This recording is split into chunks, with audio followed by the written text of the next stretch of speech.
Call the regular meeting of Paramount City Council to order. The pledge tonight will be led by Paramount High School Cheer, the invocation by Pastor Ken Corver of Emmanuel Reformed Church. All please rise.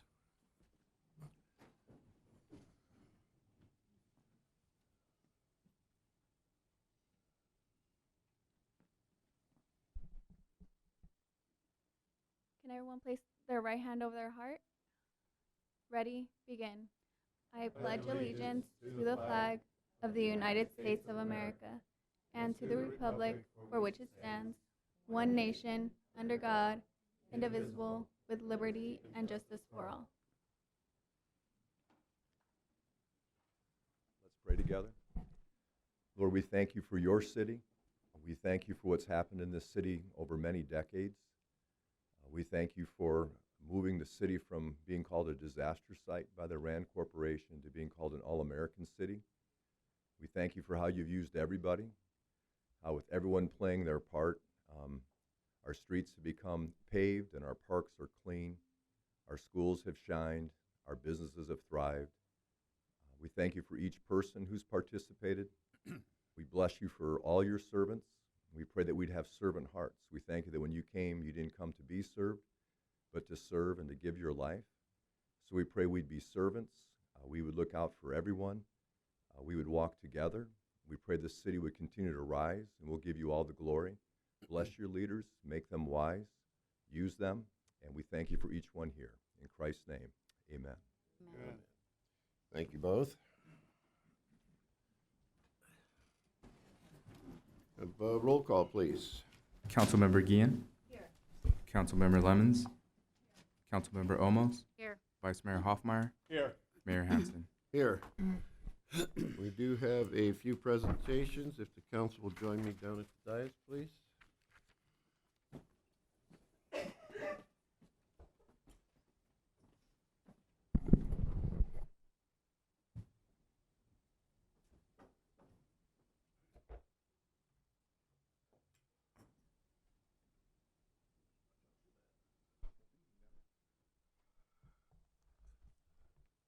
Hello, everybody. Tonight, we're once again recognizing some special members of the Paramount community. First, we want to thank Lorena Juarez for representing Paramount High Cheer Squad and leading us so well in the Pledge of Allegiance. We thank you. And we want you to come forward and we can have photos.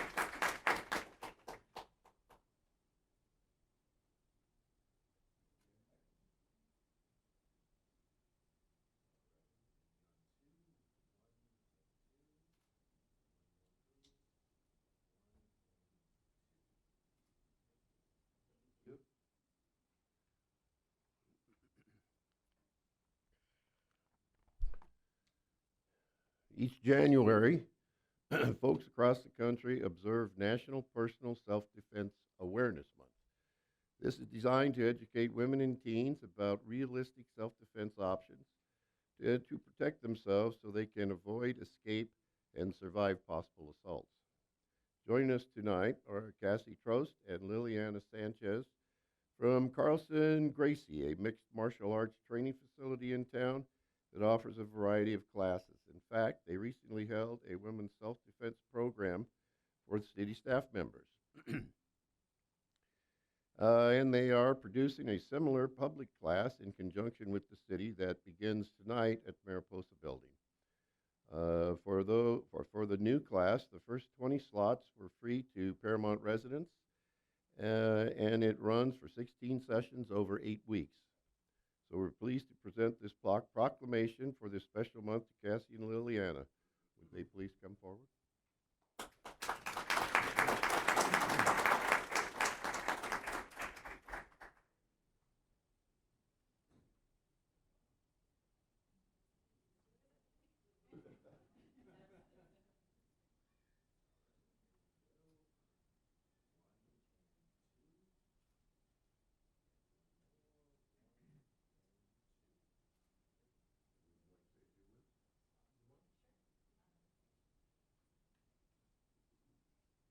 So thank you for having us, and especially for some of the staff members.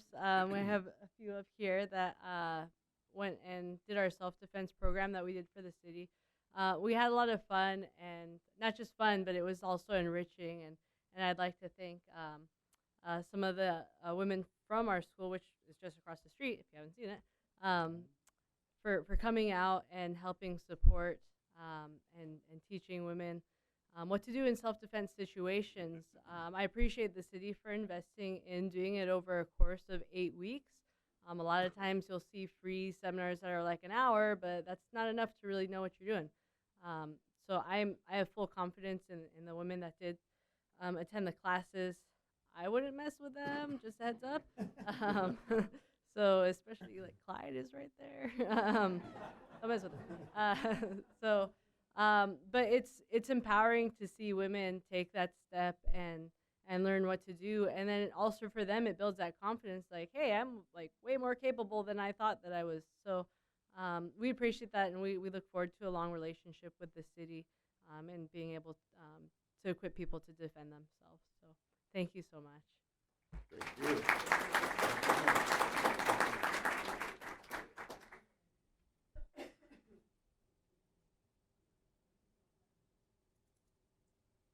At our December 17th meeting, we recognized and thanked the volunteers who helped to make our fall events so successful. Tonight, we are going to do the same thing for those who worked on our wonderful holiday events, the tree lighting, Santa Train, Breakfast with Santa, and Snow Day. Huge numbers of residents come out and enjoy these big productions, so we can always use as much help as we can get. Our volunteers enthusiastically give their time and energy to ensure that the events run as smoothly as they do year after year. I'm going to introduce everyone, and then those in attendance can come up and we'll do another photo. During the tree lighting, the cheer squad, along with their advisor, Lourdes Aguayo, served thousands of cups of hot chocolate and thousands of cookies that they gave out to everyone. During the run of the Santa Train, cheer also came out every night with the Alpha unit. The Alpha unit is the one that arrives at each stop before Santa gets there. The members of cheer have fun with the kids while they were waiting for the train.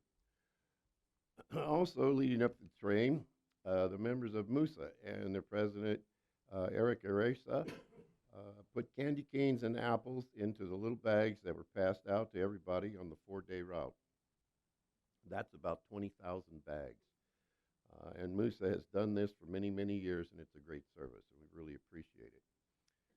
At Breakfast with Santa and Snow Day, we had quite a few more groups. Once again, the kids from cheer helped with outdoor activities like the sled run, arts and crafts, and the inflatable zone. We couldn't do the holidays without them.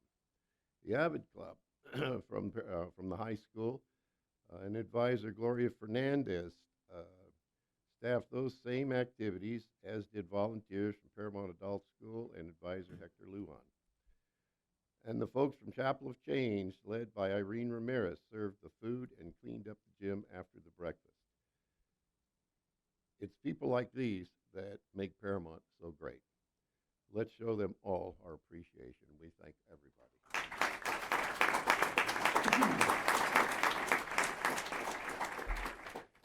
Now, if all those people would like to come forward, ones that are here anyway.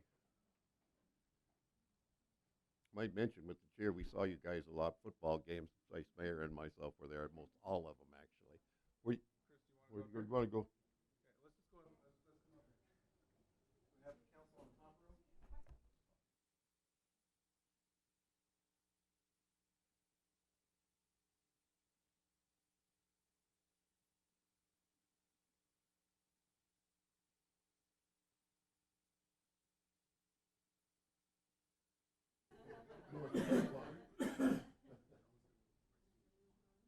Let's get us centered a little bit.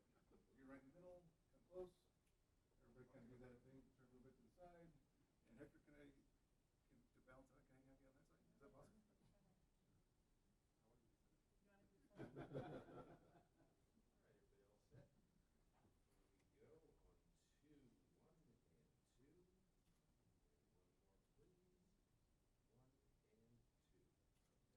Wait for Hector's photo. Okay, there you go.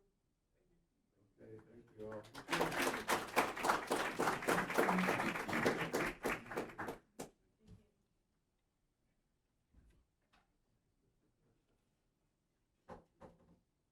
Okay, that's it for tonight's presentation. Thank everybody for being here.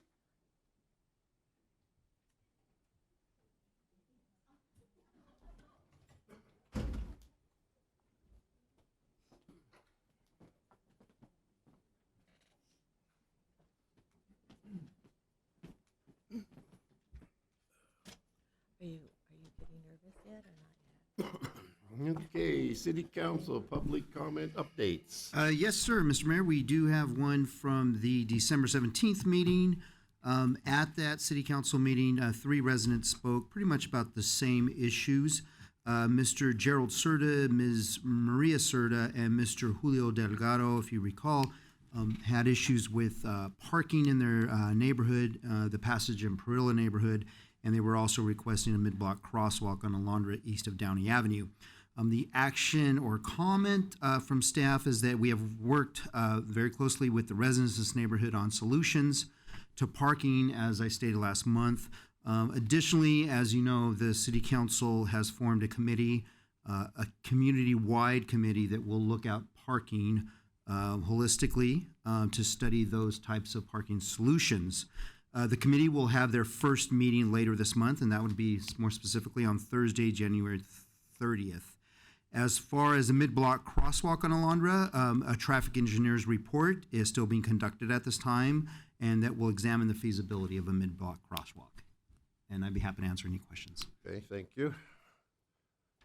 Public comments. Yes, sir. We do have one public comment card from Ms. Tricia Balrose, and she'd like to discuss city contracts, homelessness survey, and pulse beat, and other things. So I have to talk fast. Hey, Wendy. Good evening, city council members and city employees. My name is Trish Barrows, Paramount resident, and I wanted to express my concerns on several topics from past meetings, especially the last meeting held on December 17th. The first topic is the city's current policy on not sending contracts out for bid. Specifically, I'm referring to the vote taken on the Tetra Tech contract.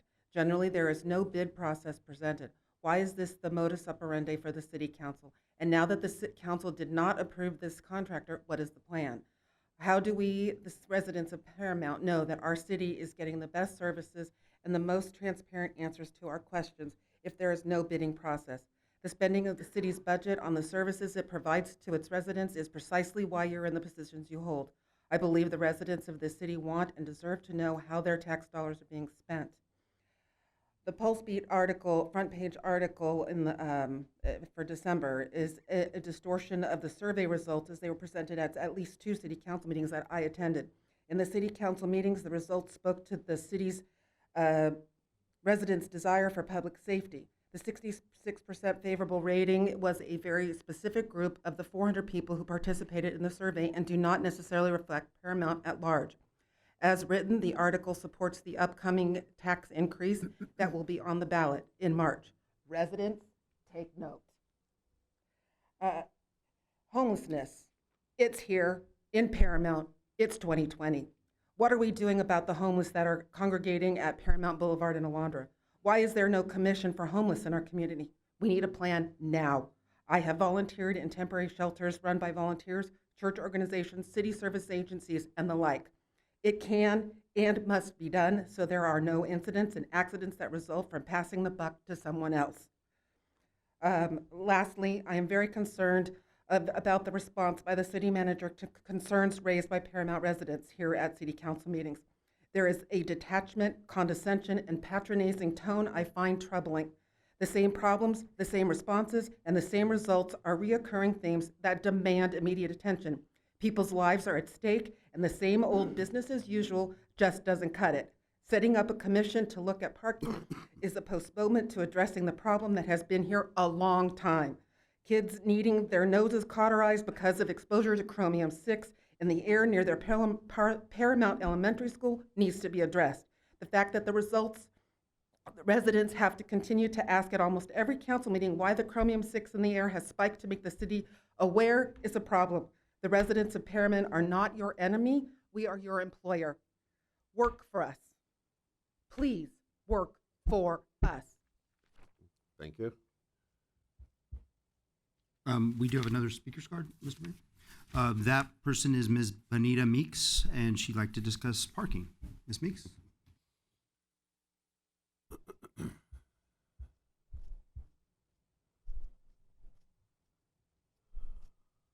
Good evening. Good evening. Good evening. Okay. How are you? Fine. How are you? Fine. I've been a resident here for 24 years, and this is my first council meeting, and Okay. I'm not happy. You're not happy. No, I'm not. Okay. No, not personal, but I'm not happy. Okay. I ran into a situation. I know I only have 3 minutes. I'm trying to go through this quick before I read. A situation where I get parking passes every year on Christmas Eve because I have a Christmas Eve dinner for my guests.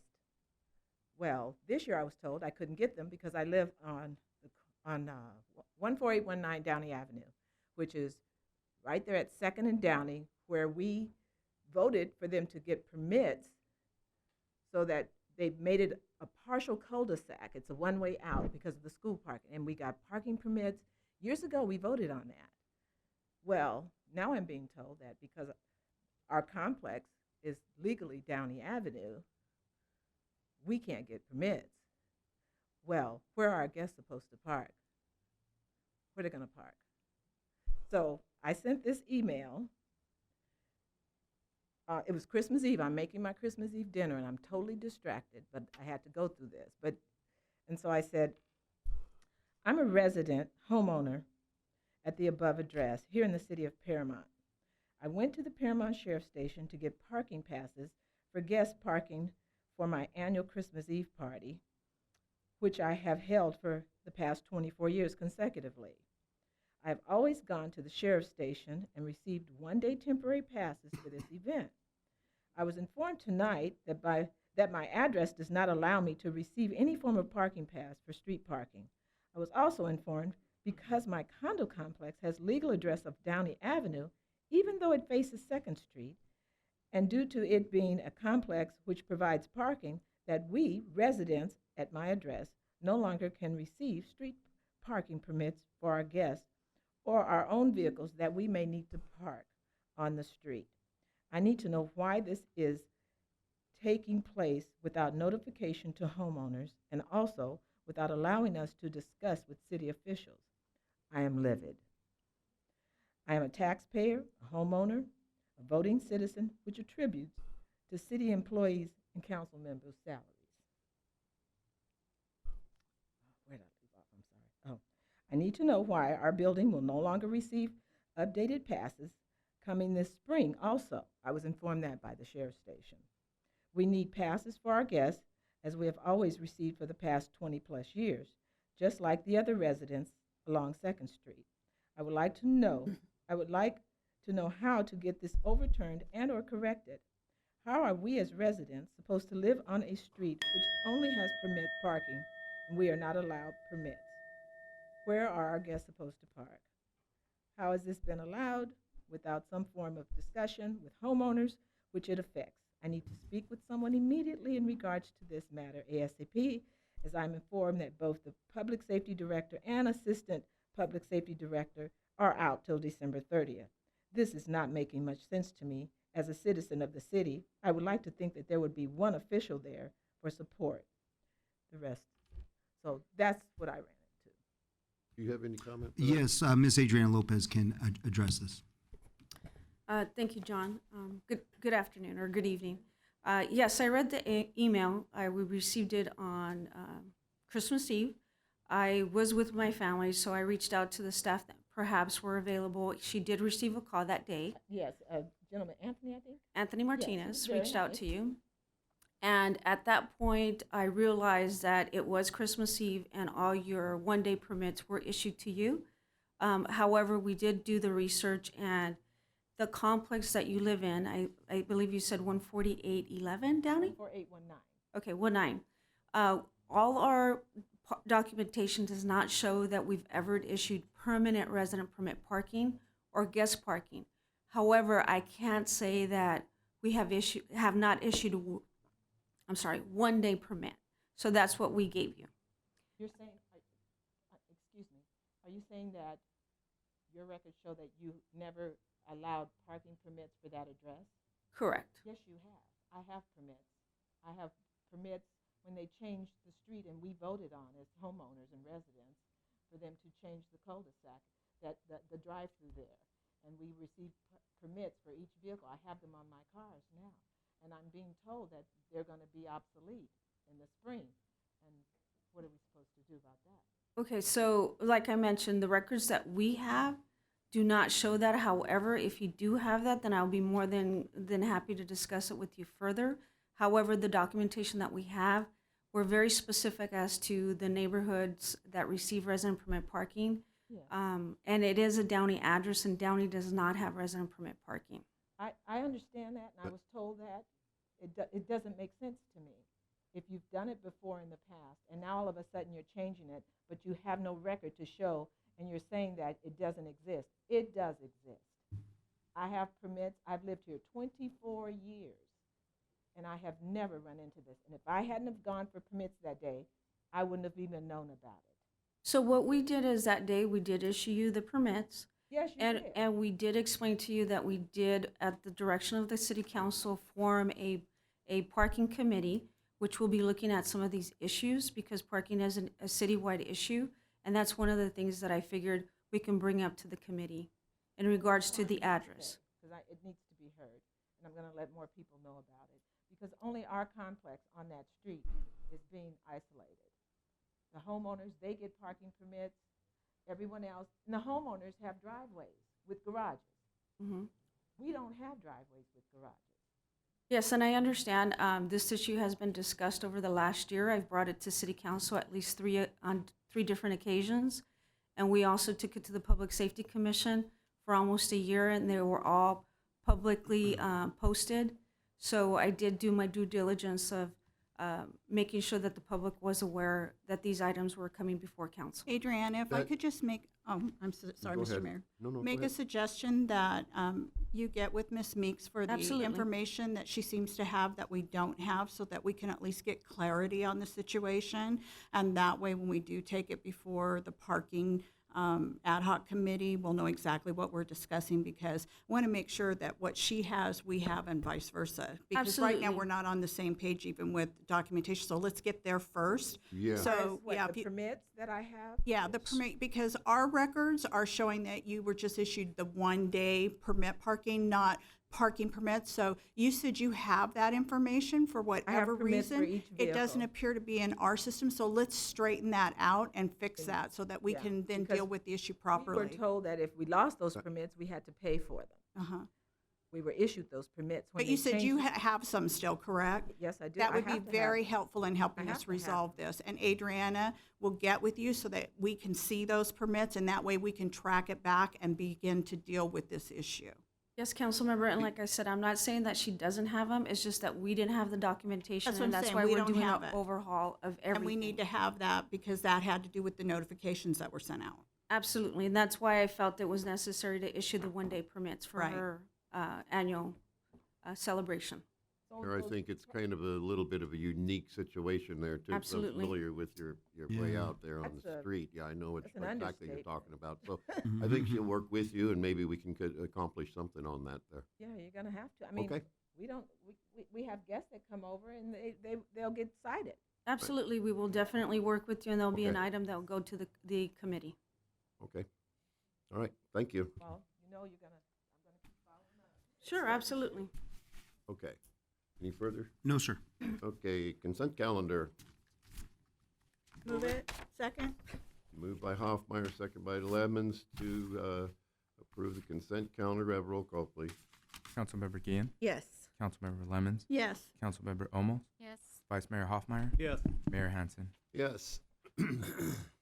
Old business, item number 5, public hearing, continued ordinance number 1119, zone change number 232. We have staff report, please. Yes, sir. This, as you mentioned, is this first item is continued from our last meeting. It involves our ongoing efforts to change the zone designation in our manufacturing areas of town to better reflect the actual uses that are currently occurring in these areas of town. It also aligns with the City Council's policy direction of ensuring the health of our residents. This can be achieved by lessening the potential for environmental impacts of industrial uses that could be located adjacent to residential uses. And with that, I'll turn it over to our planning director, Mr. John Carver, who will give us details about this latest item. John? Thank you, John, Mr. Mayor, and council members. This item is a city-initiated zone change from light manufacturing to commercial manufacturing. The proposed zone change includes the properties on the west side of Garfield Avenue, between Rosecrans Avenue and almost all the way to Somerset Boulevard, and also includes the properties on the northeast and southeast corners of Somerset Boulevard and Garfield Avenue. The zone change will implement the general plan land use designation as required by state law of Clearwater West specific plan, and this allows for commercial and business park uses. The Planning Commission recommended approval of this zone change to the City Council at its November 2019 meeting.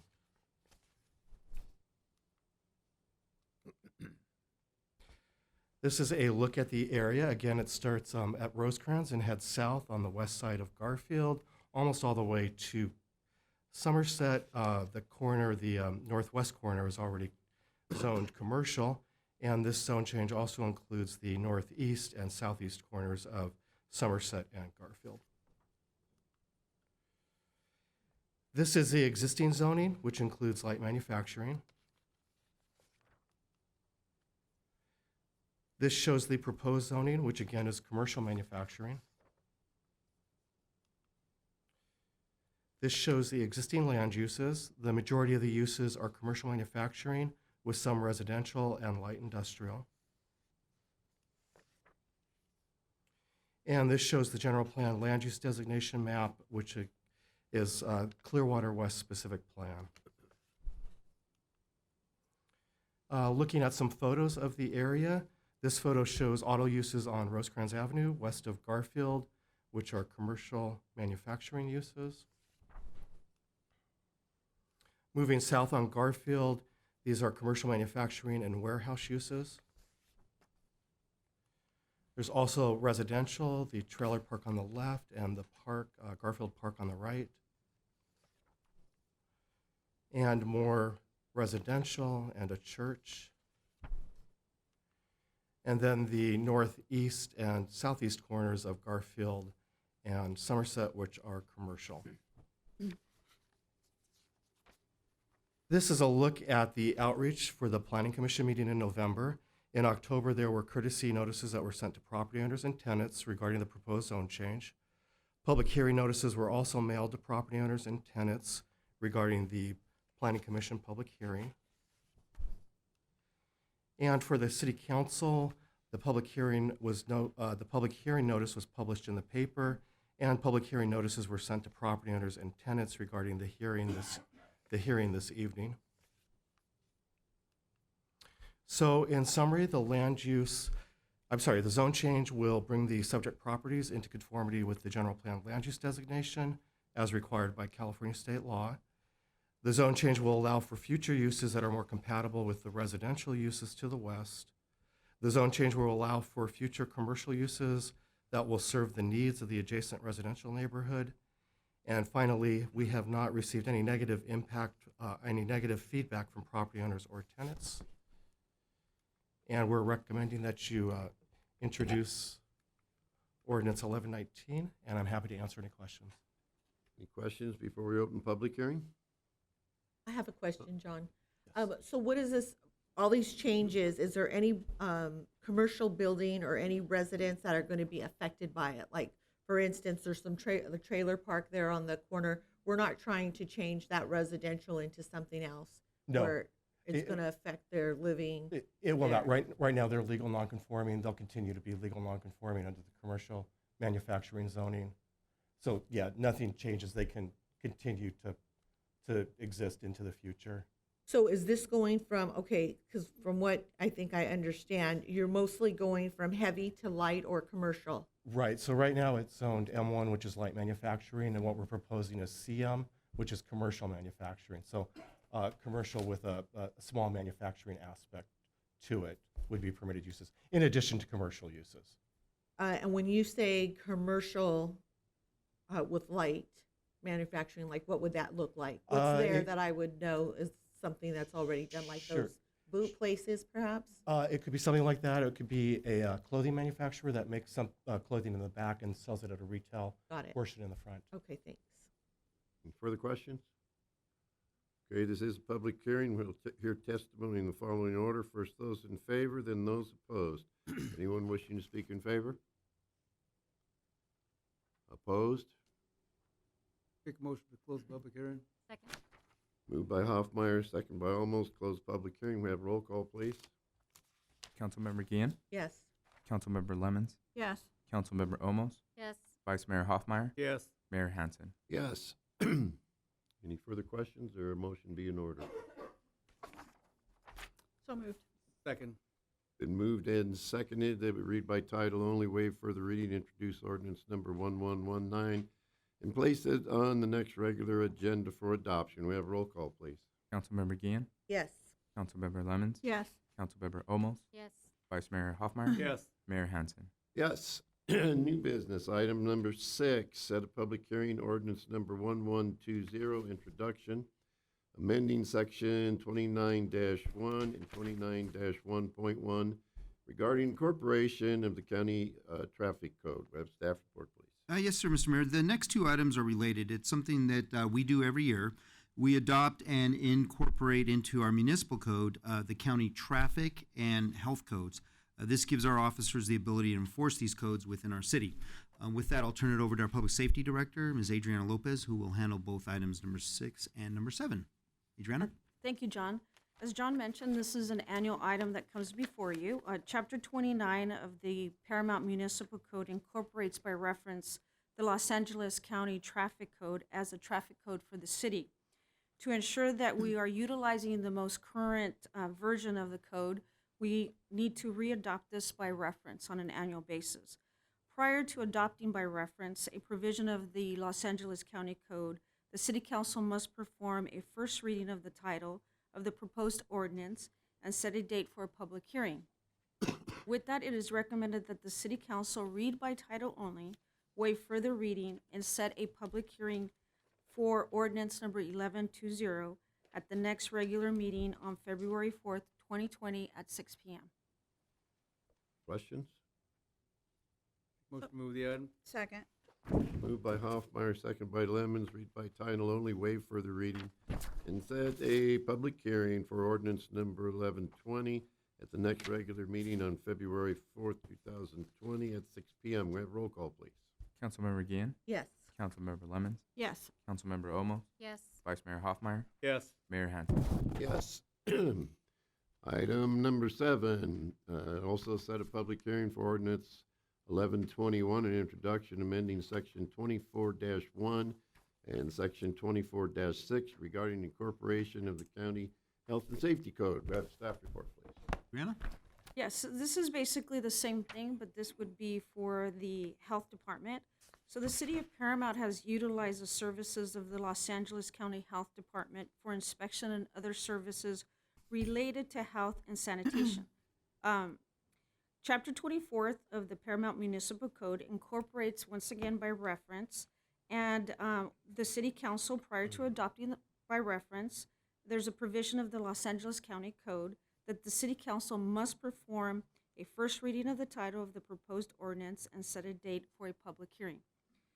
It is again recommended that the city council read by title only, waive further reading, and set a public hearing for ordinance 1121 at the next regular meeting of February 4th, 2020 at 6 p.m.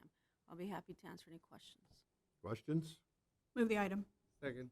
Actually, I have a question. Yes. My question is, by adopting the new health and safety, does it change anything that what we already have? No, it's just that It's we're just to adopting. update? Yes. Okay, thank you. Get to the right page. Moved by Lemon, second by Hoffmeyer, read by title only, waive further reading, and set a public hearing for ordinance number 1121 at the next regular meeting on February 4th, 2020 at 6 p.m. We have roll call, please. Councilmember Gian, Yes. Councilmember Lemons, Yes. Councilmember Olmos, Yes. Vice Mayor Hoffmeyer, Yes. Mayor Hansen. Yes. Okay, item number 8 is public hearing ordinance number 1122, approving zoning ordinance Text amendment number 13, introduction. We have a staff report, please. Yes, sir. Currently, electronic billboards are not allowed in the city.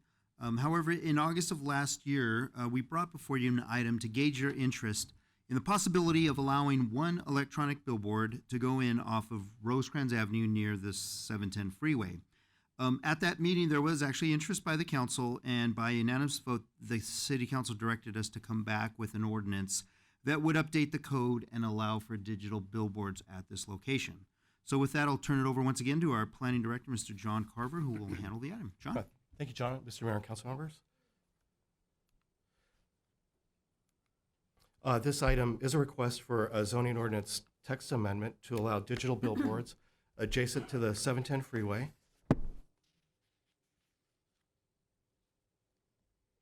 Sorry about that. In August of 2019, as John mentioned, the city council reviewed and discussed the possibility of allowing digital billboards adjacent to the 710 freeway. Thank you. The council had a favorable reaction to allowing digital billboards and directed that an ordinance be prepared. The Planning Commission recommended approval of this ordinance at its December meeting. In response to inquiries from the public, we began to consider the possibility of digital billboards. The area where billboards would be allowed is adjacent to the 710 freeway, north of Rosecrans Avenue, between the freeway and the Los Angeles River. This area does not have access from a public street and contains approximately 10 acres. The area has been the site of homeless encampments in the past. Here's a look at the area where billboards would be allowed.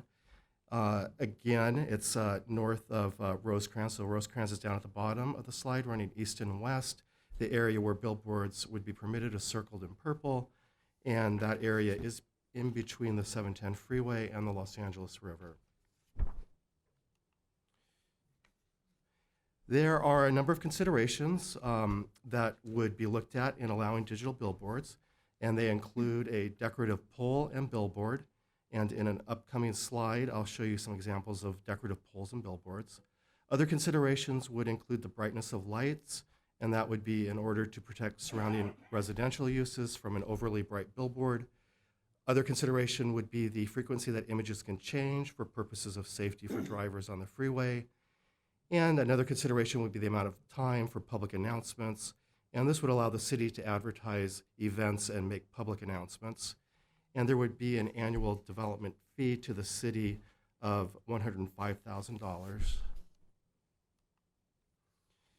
This is a... I have a question. Is that Sure. $105,000, is that annually or Yeah. is that one shot? That would be annually. Thank you. Sure.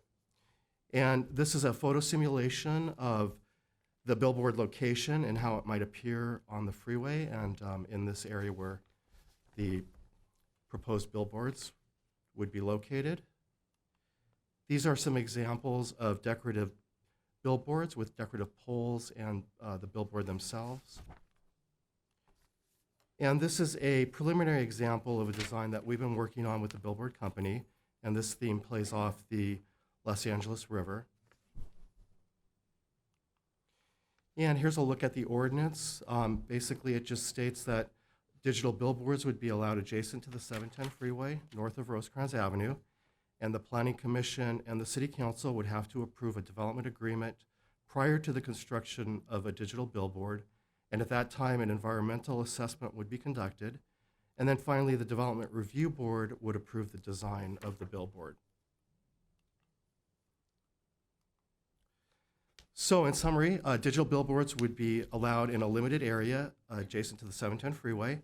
Billboards would be oriented to the freeway, and light would not be a nuisance to residential uses.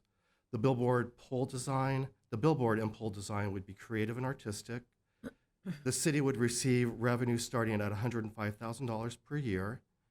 The digital billboard would be used to promote community events and to make announcements. And as mentioned, an environmental review would be conducted before a billboard was constructed. And it's recommended that you introduce Ordinance 1122, and I'm happy to answer any questions. It's a public hearing, but before we go there, any questions? I just have one. What about maintenance? That would be part of the, What about- yes, that would be part of the development agreement. Okay. That, yes. That- That would be part of the development agreement that maintenance be conducted. But- Maintenance on the ground itself, such as Oh, I'm weeds sorry. and so on.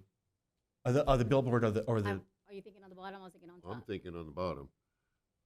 oh, okay, so the billboard itself. Sorry. Right, so the billboard in the area where the billboard is located, that the maintenance of those areas and the billboard, the pole and the billboard itself would be part of the development agreement, requirements as part of the development agreement. So, I'm just So they're wanna gonna keep that area, where the billboard's at, the sign company's gonna keep the area clean. That's right. That's what Whole I area? No, not that whole 10-acre area. There are a number of different parcels in there. They're looking at right now the southern parcel. So that area would be fenced off. That would be maintained by the billboard company as well as the pole and the billboard itself. Okay. So the maintenance, if a light goes out, they fix it. They fix it, correct. Right. Further questions? There'd be no Okay. electrical outlets on that pole or anyway, so people can plug into stuff like. No, and it would be fenced off also. Okay, thank you. Any further questions? Okay, this is a public hearing. Again, we'll hear testimony for those in favor and then those opposed. Anyone wishing to speak in favor? Opposed? Motion to close the public hearing. Second. Been moved by Hoffmeyer, second by Almost, I think, to close the public hearing. We have a roll call, please. Councilmember Gian, Yes. Councilmember Lemmons, Yes. Councilmember Olmos, Yes. Vice Mayor Hoffmeyer, Yes. Mayor Hansen. Yes. Any further questions? Move the item. Second. Moved by Hoffmeyer, second by Almost, read by title only, waive further reading, introduce ordinance number 1122 and place it on the next regular agenda for adoption. We have roll call, please. Councilmember Gian, Yes. Councilmember Lemmons, Yes. Councilmember Olmos, Yes. Vice Mayor Hoffmeyer, Yes. Mayor Hansen. Yes. Item number 9, resolution number 20.001, establishing an administrative fine schedule for fireworks violations under Chapter 20 of the Paramount Municipal Code. Can I have staff report, please? Yes, sir, Mr. Mayor and Council. In July, you may recall, we gave a presentation to the City Council, as we do every year, about fireworks and our efforts that year to curtail the illegal fireworks that were being let off throughout the 4th of July holiday. One of the ideas we brought to you was to increase the fines for illegal fireworks as a way to curtail them. By consensus, the City Council directed staff to do some more research on this and bring an item back to the council that would include a proposal to increase the fines for illegal fireworks. So with that, I'll turn it over to our Public Safety Director, Ms. Adriana Lopez, who will handle the item. Adriana? Thank you, John. As John mentioned, this item is the second time that we're presenting to this, and what we're proposing is an increase in fines for the use and also sale of illegal fireworks.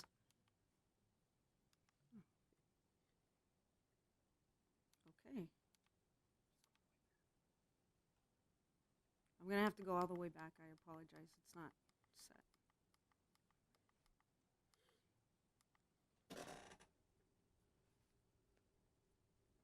Okay, I'll start by giving you a background of the ordinance. And in March of 2002, the City Council adopted Resolution Number 937, which established new restrictions to the city's fireworks code. And if you remember, this just basically addressed the fireworks stands and how many were allowed in the city. And in 2010, July of 2010, the City Council adopted Resolution Number 10017. This is the resolution that created the city's fireworks fine schedule. And I'll go into that a little bit more. But just to give you a brief background of how things work, in 2002, we did not have administrative citations. We, basically, the Sheriff's Department would issue citations that went to the court.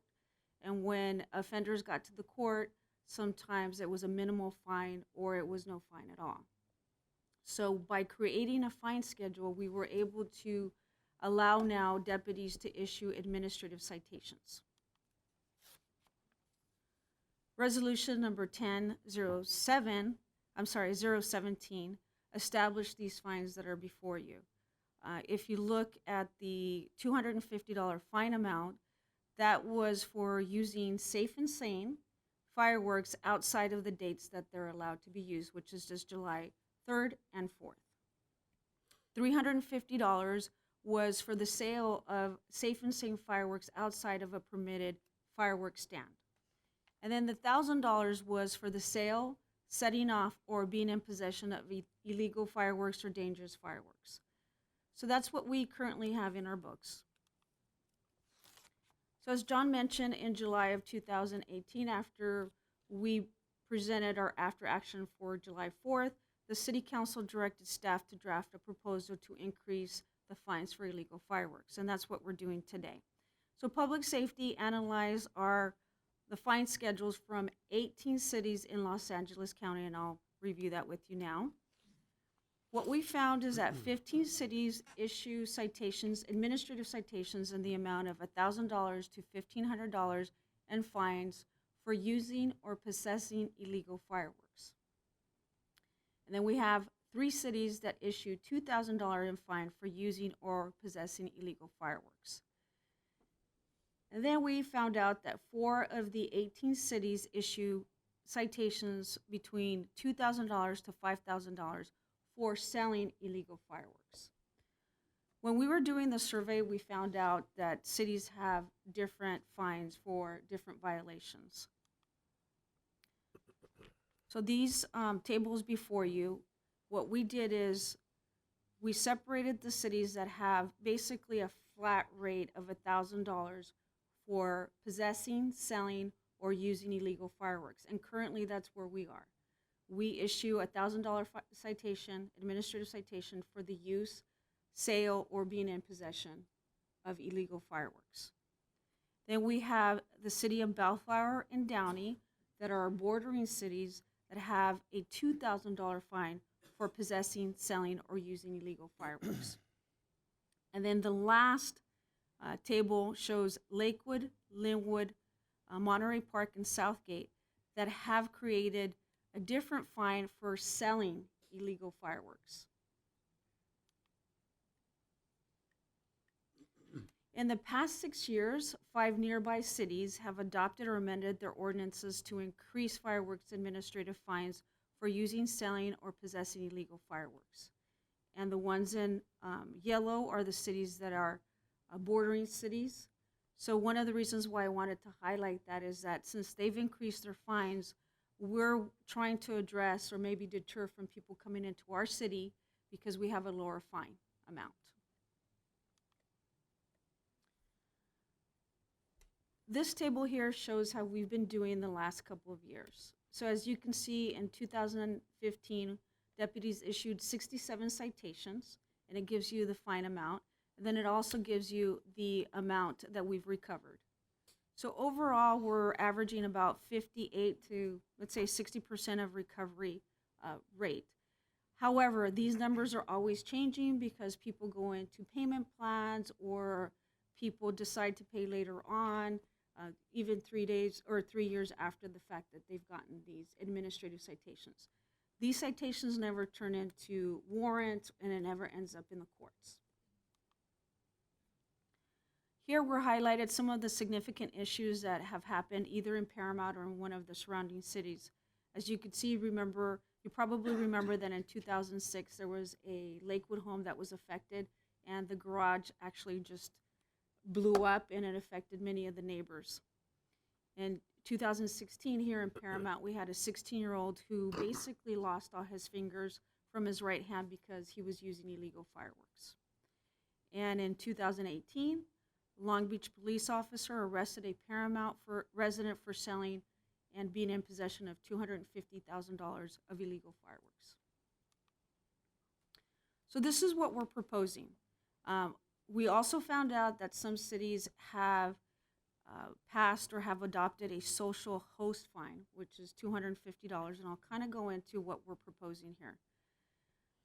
Currently, as I mentioned, the city of Paramount has a set amount fine of $1,000. What we're proposing is to increase it to $2,000 for using or being in possession of illegal fireworks, and that would be $2,000. What we're proposing is to change the $1,000 to $5,000 for selling illegal fireworks. In addition, we're proposing that we have a host fee fine, which would deter people from hosting parties and allowing their guests to use illegal fireworks. And with that, it is recommended that the City Council read by title only and adopt resolution number 20001, and I'll be happy to answer any questions. Questions? I just have one. Go ahead. So thank you for actually giving the recovery rate, Adriana, because I was going to ask that. But the other thing is like when we actually add these fines and you have a system to fine, what is the system to actually make this successful that we catch people in time? So I know like last year we said, I think the fireworks system, we heard less, but I think people were calling and we couldn't get out there in time to actually, because you have to see them to find them, correct? The deputy has to witness the person lighting the fireworks, yes, in order for them to issue an administrative citation. However, I don't really want to go into very specific as to the deployment details for law enforcement, Sure. but they are very creative with the way they go about observing people lighting fireworks, illegal fireworks. So again, you have a plan to make sure that this is a successful type of fining system. Yes, and law enforcement's always, every year, trying to address it. We know that it's still a problem, but every year we try more things. We have more educational material. We're really dedicated to putting out the information so that residents and non-residents know what our ordinance is. If you remember, this year we used an electronic board off of Paramount Boulevard. That was the first year we've done that. Further questions? From the cities that have the higher fines, how many of them allow safe and sane fireworks that are, because I know Paramount's one of the last cities that even allow fireworks in the first place, correct? No, actually, a lot of our bordering cities, Bellflower, Lakewood, I don't think Long Beach allows them, but Lakewood allows it, do they? Lakewood does not. Lakewood does. They do? They do. Yes. They have a number of block parties in Lakewood. Does Downey? Do you remember if Downey allows them? It says when you drive into Lakewood. no I believe they do, but I'm not certain, to be honest with you. I don't think Lakewood I could look into it and get back to you if you like for Well, Downey. the reason why I'm asking the question is because if you're in law enforcement and you suspect or you have probable cause to believe that somebody's lighting fireworks, and then you roll up on a location, the first thing that people are going to do is put out their legal ones and say, no, these were the ones we were lighting. And unless you actually see the illegal ones, saw them light the illegal ones, they don't put them out. It's just like selling dope, right? They don't keep it on them or in front of them. They hide them in a separate location. So, I mean, if we're really trying to go after these fines, it just seems to me that squashing the problem actually would come from, do we still want fireworks in the city of Paramount? I mean, that's what we really need to look at. Do I think the fines are good for catching them? Yeah, but the probability of being able to catch them that way to increase these fines, that's great. But if we're not even able to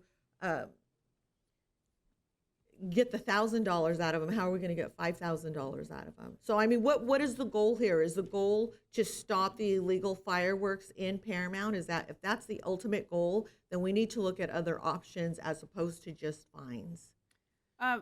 The goal of this resolution is to deter people from using illegal fireworks. And I'm trying to find the slide here where it tells you how many actual citations were issued on that day. So we're averaging about 49 cites in the period of enforcement, which we refer to as July 1st through the 4th. And so those are when these citations are normally issued in bulk, basically. And like you said, we do have to get creative as to how the deputy can witness that person lighting the fireworks. But a lot of the times they are able to do that, as reflected here with the cites that are issued, which is 48, 67, and 2015. Yeah, I'm just not so sure. I mean, I'm fine. I have no issue with it. But, sometimes we have to think realistically, and like with all these people who are racing their vehicles and having them impounded in sites and they're paying the cost, is that really deterring them? I mean, we do need to get creative if we really want to stop. It's like a war zone here during 4th of July and New Year's as well. So I don't think the fines necessarily, I mean, if you guys, if it's a good idea to raise the fines, I don't have an issue with that. But I think on this one, we need to, if the goal is to eliminate or reduce, so we got to look at something other than just fines. Mr. Mayor? Oh, Yes. Go ahead. I just wanted to add some information to what Councilmember Guillen has said, because I agree with her about this, and some steps that were taken in the past and that we may want to look at to inform the rest of the council who may not have been privileged to it. We held a regional meeting about 18 years ago with all the surrounding cities to deal with fireworks. And basically, the fire department was there, the sheriff's department were there, as well as representatives from all the city. The feedback we got from the sheriff's department and the fire department was that we needed to address this on a regional level. If we didn't deal with it regionally, we would never really solve the problem in our own city because of the borders. The second thing that's interesting is why cities don't really want to deal with it, which is that most of the revenue for several service clubs and churches come from fireworks stands, and they don't want to cut them out of that money. I had made a proposal back in the day, and we actually had a public hearing here on fireworks, and I can tell you the room was packed with people who did not want us to take fireworks away because it was the main source of revenue for their service clubs and certain special projects by churches. We spend a lot of money every year for extra law enforcement and trying to enforce these laws. So just one thing to think about, because regionally that was everybody's issue, were these service clubs and churches, because that's where everybody that has them.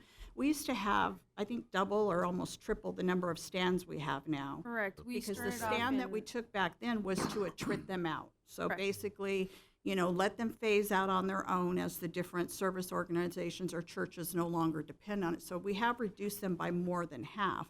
But if we really want to deal with this issue, we have to deal with that revenue source. I had made a proposal back then, which wasn't popular, didn't pass, but that we set aside that money that we spend on law enforcement for the extra fireworks thing, and we get the budgets from the 14 stands we had left, and how much are you counting on for fireworks, and we subsidize them out of CBDG dollars or whatever would be legal, and say, you have 5 years to phase this out of your budget, and then fireworks are going to be illegal in the city of Paramount. Because that's the main issue, are the churches and the service clubs that depend on those revenues. So that was a problem in the other cities, that's the problem in our city, and I think that's what we have to address if we're ever going to be effective in getting rid of them. And like you said, a deterrent, yes, maybe, but definitely not a solution. Thank you. Any further comments? I don't think it's, what are we down to now? It was less than 10, is it?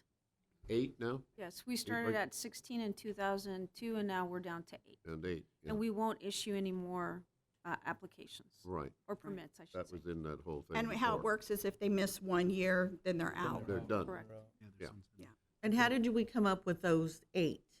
How was that determined? They started with the 16. Started with 6. And as the years went by, so they all had them. They There all was had no them, but then denying. they stopped on their own And then if they stopped accord. for 1 year and didn't have them, they couldn't apply the next Got year. it. Okay, thank you. Okay. Any further comments or questions? Motion would be in order then. So moved. Moved by Lemon, second by Olmos, read by title only, and adopt resolution number 20.001. We have roll call, please. Councilmember Guillen, Yes. Councilmember Lemons, Yes. Councilmember Olmos, Vice Mayor Hoffmeyer, Yes. Mayor Hansen. Yes.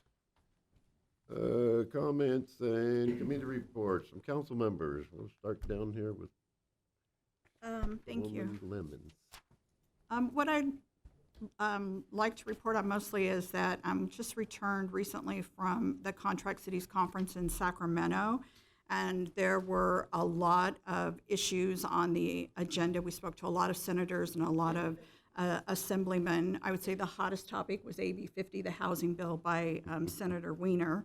While we were there, they actually put an amendment in the bill. And what they did was they gave cities 2 years to come up with an alternative plan or tweak the plan that Wiener's already put forth to solve some of the mitigation problems that we're going to have in implementing this. So it's a huge task for contract cities and for us as individual cities to do that. But the whole message there, at least what I took away, is it's happening. AB 50 is going to go through, whether you like it or not. So what you better do is think about how you're going to be able to work with that bill, and you have 2 years to do that. I want to thank John Carver. You know, he attended the conference and he was very outspoken to the senator about the fact that small cities like us, we don't have the infrastructure to deal with all this new housing, and the infrastructure should be first. And the senator respectfully disagreed. Build it and they will come, he says, but we don't necessarily agree with that. Also, another topic there was, of course, homelessness. And Adriana, I want to thank you for being such an outspoken spokesperson for our city on that too. Adriana, you know, was very direct with the senators that we were talking to and telling them that they have to deal with the mentally ill issue. And she even came up with a great suggestion for helping out veterans that were homeless that the senator really liked, and jotted down a note and said that they were going to be looking into that. And a couple of the cities, when we talked about the results that we had with the package that we're doing in conjunction with Bellflower, we're so impressed that they asked to have meetings with Adriana and her staffs in hopes that they could mirror some of that same success. And then we also met with Senator Gonzalez to ask her for help in securing the PUC property for parking use. And we were able to present a plan to her of how we would deal with the PUC's concerns. And she was really impressed that we had already, you know, been able to mitigate all those things, so that she would step in, try to set up some meetings with the PUC. Right across from her was our old Edison rep, Senator, was the B, but now it's escaping. Bradford, thank you, Steve Bradford from SCE. So I let her know, you know, he was in Paramount for like 15 years, and so he's very aware of the PUC properties there. Maybe you could work together with him and come up with something. And then finally, we met with the Assemblyman to ask him to carry legislation for us to deal with some property tax givebacks for underperforming shopping centers in the city that could open up land for us to do the housing that's going to be required by our RENA numbers and AB 50. So it was really informative. We got to speak to a whole lot of people, and I think in some areas we made our case. In other areas, we got a lot of work to do. Thank you. Okay. Nothing? Well, yeah, thank you, Peggy. You mentioned everything that I had on my notes. Oh, I'm okay. sorry. You're fine. But the other thing too that I did take away from that conference is that Assemblymember Rubio came to us and said, you know, all you cities come here with all these concerns, and you express, like, you know, what you guys are going through. But she was like, why don't you come with solutions? She's like, instead of coming here, come with a package ready to go. And I think you did that, John. I think when you talked about some of your about the 50 bill and wanting to actually take land and put it into housing. And I know it's a COG bill, but you're part of it. I just thought that was great that you were ready and you presented that well. You both did a great job. And everybody wants to hire Adriana, just to let you know. They can't have her. The other thing is, I just want to say I'm glad to see that we actually have the public hearing notices will now be bilingual. Yes. I appreciate that. Dave, we will keep pushing adult softball. I promise we'll get it out there. We'll get one more team. So anybody want to start a softball team, please call Dave Johnson. And thank you for the continued efforts of cleaning up the streets with the tires. I see that we have another street marked in black. So great job. Thank you. Okay. And last but never least, I'm last. you know, I sit here, but first let me say this. Christmas time was wonderful. You know, everything the city does, I give you all the kudos in the world, what you built up over the last, you know, umpteen years. But one thing I have to say is the Just Breathe Foundation, which is a close foundation to my heart based on my two little cousins who lost their mother in the Las Vegas massacre, had a toy giveaway at the Hollywood Sports, and they fed over 2,500 families. I think it was close to 3,000 families. 900 families were bused in from Paramount over there into Hollywood Sports. There was Senator Bob Archuleta. There was Assembly Member Cristina Garcia. There were Lakewood City Council, Bellflower City Council, and me from Paramount. And I would hope in the future that when a foundation, regardless of the last name or who's putting it on, supports 900 families in Paramount and gives away 1 to 2 toys per kids and feeds them a phenomenal breakfast, pancakes and orange juice and coffees, and all the other city councils and senators were there, that we could show a little more participation. So that's just something I needed to get off my chest. And then in addition to that, we talk about administrative fees for fireworks, and if the person violates, let's sock it to them, which I'm all for. If it's an illegal firework and they get caught with them, you know what? Lo and behold, let's zap you. I'm all for that. But then we have these industries over the holiday seasons that were spewing such horrible odors right here in this council area, east of the businesses on Garfield. The smell was coming east, and if you look on Facebook, people are saying, "What's that smell? What's going on? I'm smelling odors." I personally called the AQMD because near Carlton Forge on Vermont, the smell was horrendous. I called John Moreno. He did an excellent job getting code enforcement. They too detected. But we look at fireworks and we look at homeless, which is serious as well, and we look at housing, but what about our health? When are we going to use this much passion to say, you know what, how about administrative fees? If a code enforcement comes and they smell it, and AQ&D, their noses don't smell it because they get here 3 hours later or 4 hours later, when are we going to put that same passion to administrative fees for our quality of life, living conditions, and air quality in Paramount? That's what I want to know. That's my rant. Okay. You don't have a whole lot to report other than was at the Vector Control meeting last week, and they had the fewest number of calls for service in December, only 25. During the summer, it was up around 1,500.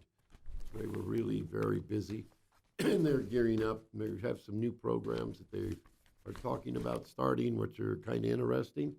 I was unable to be at that meeting in December when they really talked about it because I was out of town. Other than that, I don't have anything in particular to report. It's a good thing because you don't have I much can't of a even voice talk. left. Yeah, I'm losing it. Staff? Water. I better have a drink of water. Yeah. Yes, sir. Just a couple things to report. This Saturday, please don't forget, is our third clutter-free Paramount, which residents are encouraged to bring their large items for free drop-off. You do have to show proof of residency when you pull up to Paramount Park. Again, this Saturday morning at Paramount Park, we're definitely looking for another good turnout. The last one we held, we had close to 500 vehicles that came through, so we're expecting another big crowd there. On our next agenda for January the 28th, as Councilmember Lemons had mentioned, there's a lot of emphasis on SB 50 at the state capitol, how that's going to affect us. We will be preparing an opposition letter for the mayor's signature to go out for that. The League of California Cities is asking for that as well. And we will have on the next agenda an update on that because SB 50 was in a different form last year. It was amended by Senator Wiener, and it is now in a different format. Still not good for us, so we will definitely have a full evaluation for that, as well as the Gateway Cities COG housing proposal. We've been very involved in that as well. So with that, that concludes. That is it? Comments. Yep. Okay, then this meeting is adjourned to January 28th at 5 p.m. Now we'll call the successor agency, Paramount Redevelopment Agency regular meeting to order. Have a roll call, please. Councilmember Guillen. Here. Councilmember Lemons. Here. Councilmember Olmos. Here. Vice Mayor Hoffmeyer. Here. Mayor Hansen. Here, public comments? No, sir.